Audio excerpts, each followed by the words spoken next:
কোরআন সুন্নাহর আলোকে, স্কলারদের অভিজ্ঞতার আলোকে কিছু আইকন বা সিম্বল, এগুলোর মিনিং কি হতে পারে সে ব্যাপারে আমরা জানবার চেষ্টা করব। এক্ষেত্রে আমরা বলবো যে কেউ যদি স্বপ্নে রশি দেখে, স্বপ্নে যদি সে রশি দেখে, তাহলে এটা গুড সাইন। এটা কেমন যেন আল্লাহর সাথে একটা প্রতিশ্রুতির সাথে সম্পৃক্ত, কারণ আল্লাহ তাআলা কোরআনে ইরশাদ করেছেন ওয়াতাসিমু বিহাবলিল্লাহি জামিআ। আরবিতে রশি আরবি হচ্ছে হাবল, মানে ওয়াতাসিমু বিহাবলিল্লাহি জামিআ, তোমরা আল্লাহর রজ্জু বা রশিকে আঁকড়ে ধরো। তাহলে রশি দেখা মানে এখানে আমরা আল্লাহর ওয়াদাগুলো যেন পূরণ করি, আল্লাহর আনুগত্য যেন আমরা প্রপারলি করতে পারি, এটা ইঙ্গিত করছে। এরপর স্বপ্নে যদি আমরা কাক দেখি, এটা সাধারণত একটা নেগেটিভ সাইন বহন করে, কারণ কাককে আল্লাহ রাসূল সাল্লাল্লাহু আলাইহি ওয়াসাল্লাম ফাসিক বা ফুয়াইসিক বলেছেন। সো আমরা যদি স্বপ্নে কাক দেখি, এটাকে আমরা পজিটিভ কোনো সাইন মনে না করে নেগেটিভ সাইন মনে করতে পারি। তৃতীয়ত, আমরা যদি স্বপ্নে লম্বা কাপড় দেখি, এটা গুড সাইন। কারো গায়ে যদি লম্বা জামা থাকে তাহলে এটা গুড সাইন, আর খাটো জামা থাকলে সাধারণত এটা নেগেটিভ সাইন। এক্ষেত্রে আমরা সহিহ বুখারীর একটা হাদিস উল্লেখ করতে পারি। আল্লাহর হাবিব সাল্লাল্লাহু আলাইহি ওয়াসাল্লাম বলেছেন যে আমার সামনে অনেক মানুষকে পেশ করা হলো, তাদের কারো জামা নাভি পর্যন্ত, কারো জামা হাঁটু পর্যন্ত, কারো জামা পা পর্যন্ত। আর সেক্ষেত্রে ওমরে ফারুককে দেখলাম যে এত লম্বা জামা পরে সে হেঁটে যাচ্ছে, সে তার জামা টেনে টেনে নিয়ে যাচ্ছে। তো সাহাবারা বললেন মা আউয়ালতাহু ইয়া রাসূলুল্লাহ, হে আল্লাহর রাসূল, আপনার এই স্বপ্ন থেকে আপনি কি বোঝাতে চাইলেন? আল্লাহ রাসূল সাল্লাল্লাহু আলাইহি ওয়াসাল্লাম বললেন আউয়ালতুহু আদ-দীন, এটা দ্বারা আমি দিনদারি বোঝাতে চাইলাম।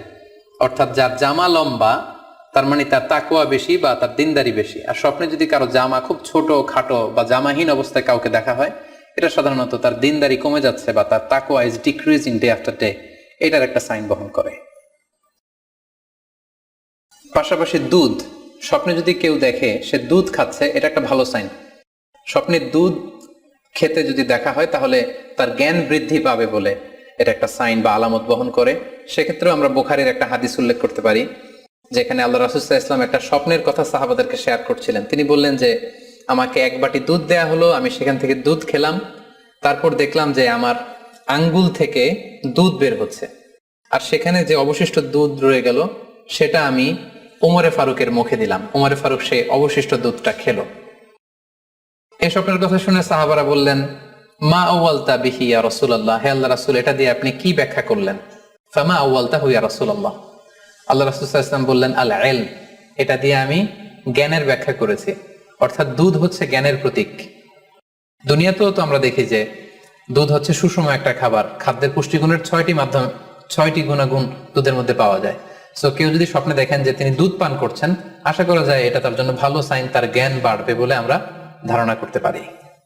এবার স্বপ্নে যদি কেউ দেখে যে সে আজান দিচ্ছে, এটাও ভালো সাইন। স্বপ্নে আজান দেয়া, এটা সাইন হচ্ছে সে হয়তো অচিরে হজ করতে যাবে। হজের সাথে আজানের কি সম্পর্ক? এর কারণ হচ্ছে সূরা হজ্জে আল্লাহ তাআলা সাইয়েদনা ইব্রাহিম আলাইহিস সালামকে যখন বলেছিলেন যে তুমি হজ শুরু করো, তখন তিনি বলেছিলেন ইব্রাহিম তুমি আজান দাও, ওয়াআযযিন ফিন-নাসি বিল-হজ্জ ইয়াতুকা রিজালা ওয়া আলা কুল্লি দামির ইয়াতিনা মিন কুল্লি ফাজ্জিন আমিক। অর্থাৎ হে ইব্রাহিম তুমি আজান দাও। ইব্রাহিম আলাইহিস সালাম বললেন কোথায় আজান দিব? চারদিকে তো মরুভূমি।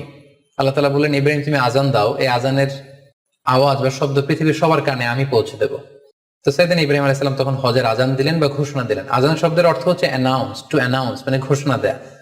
সো আপনি যদি স্বপ্নে দেখেন যে আপনি আজান দিচ্ছেন বা কেউ আজান দিচ্ছে, তাহলে সে অচিরে হজ করবে বা হজ রিলেটেড কোনো একটা ব্যাখ্যা হতে পারে। এভাবে আজানকে হজের সাথে সম্পৃক্ত করা হয়েছে এবং এটা ভালো একটি স্বপ্ন।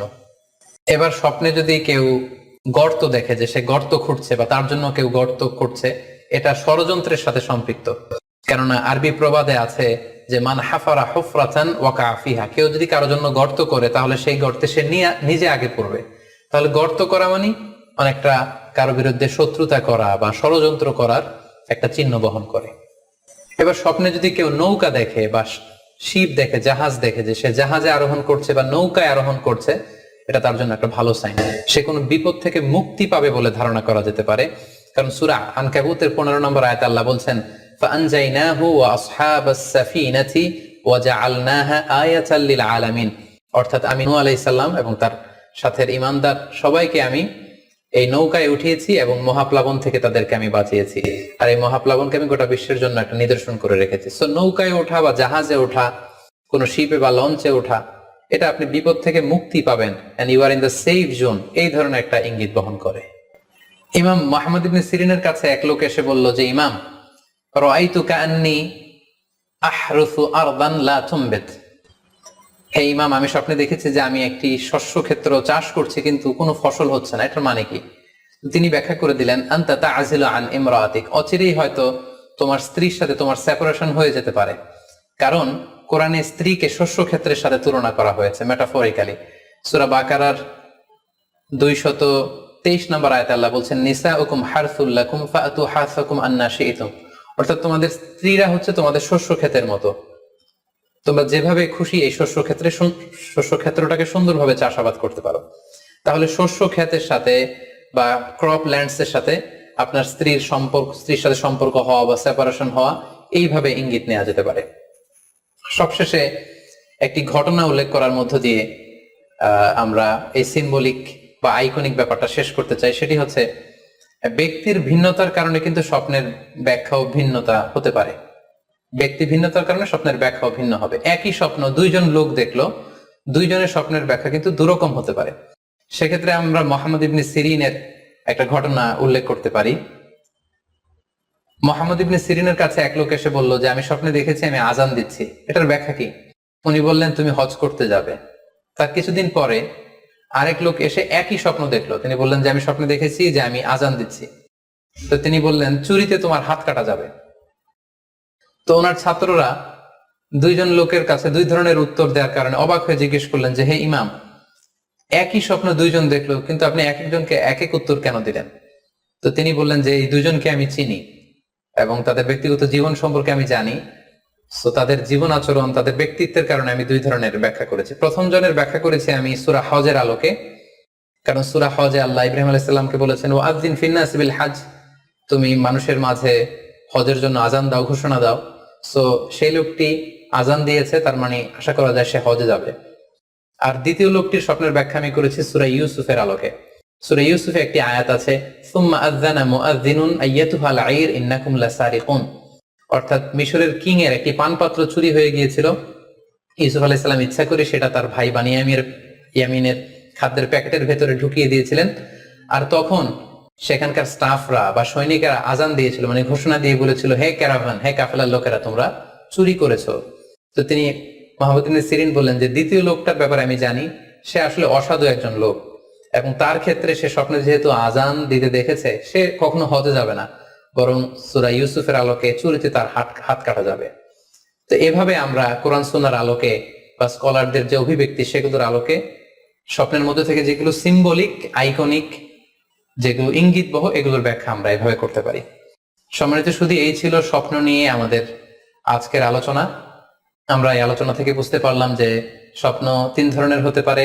কোনোটা আল্লাহ দেখান দিক নির্দেশনার জন্য বা সুসংবাদ স্বরূপ, কোনোটা শয়তানের পক্ষ থেকে ভয় দেখানোর জন্য, আর কোনোটা হচ্ছে আমাদের চিন্তা ভাবনার প্রতিচ্ছবি।